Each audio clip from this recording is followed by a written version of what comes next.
The easiest way to create texture is to stitch into one side of the loop or the other side of the loop of the V.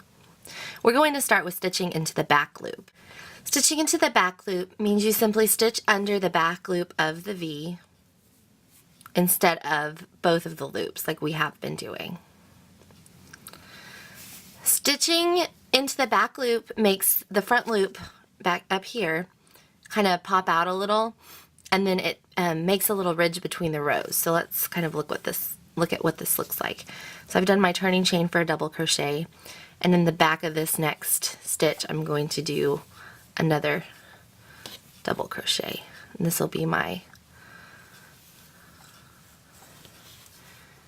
see how it kind of raises that up. That's fine how it kind of picks that up, because once you get them across it won't do that very much.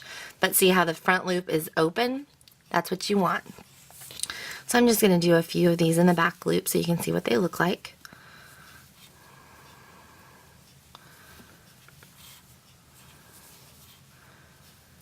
Then into the back loop.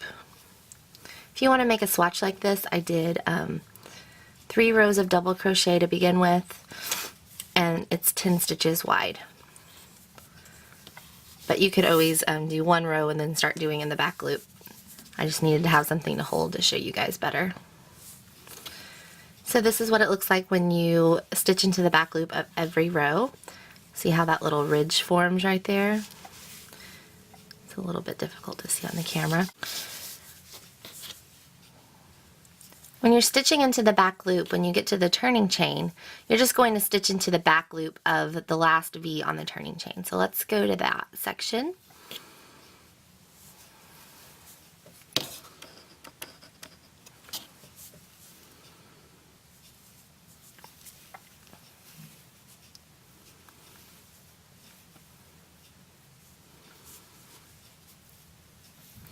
This is my next to last stitch, and my last stitch is going to be in the turning chain.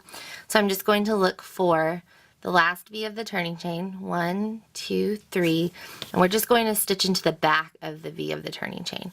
So that makes it where all the stitches kind of look right, because you can still see the loop from the front of the turning chain there as well. And the next turning chain is just the same, 1, 2, 3, and then you would just stitch into the back loop of the next stitch. And this is just if you're doing all of your rows with the stitch into the back loop method. So I have a swatch I've already made that I started with the first row down here and then stitch into the back of every stitch. And this is kind of the texture that it creates, this little ridge texture. This is every row I stitched into the back loop of every stitch on every row. That's kind of what it looks like. So it kind of creates these little like raised rows, which kind of adds a little nice little striping texture, especially if you're just using one color but you want something that looks like stripes. This works really well for that. And you can see that the back side looks like the front side, but different parts raised. This has 2 parts raised, this has 3 parts raised. Also, if you are stitching in the round, all of your stitches are going to be the front side. So I kind of made a swatch where I stitched into the front side of the fabric just to show you this is what it looks like if you stitch into the back loop on every row, if the rows are all facing the same direction. This one we're turning, so it creates the back side of the stitch on each row too. So it kind of raises each side a little bit and makes these little stripes. But when you just stitch into the back loop on every row and you're going the same direction, these are all front sides of the stitch. This is what it looks like. It gives a nice little stripe. These are all the front loops that we didn't go into. So it creates a nice little texture that way too. So these are both swatches I made with just using the stitching in the back loop. And then here is just a regular piece of crocheted fabric in the same color, so you can kind of see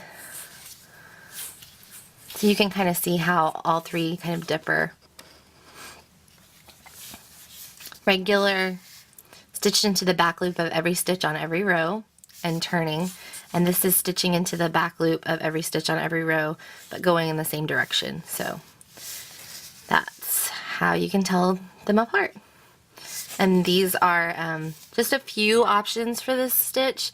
You'll see it all the time in patterns, and there's different ways you can also use this stitch, but these are the most common ways.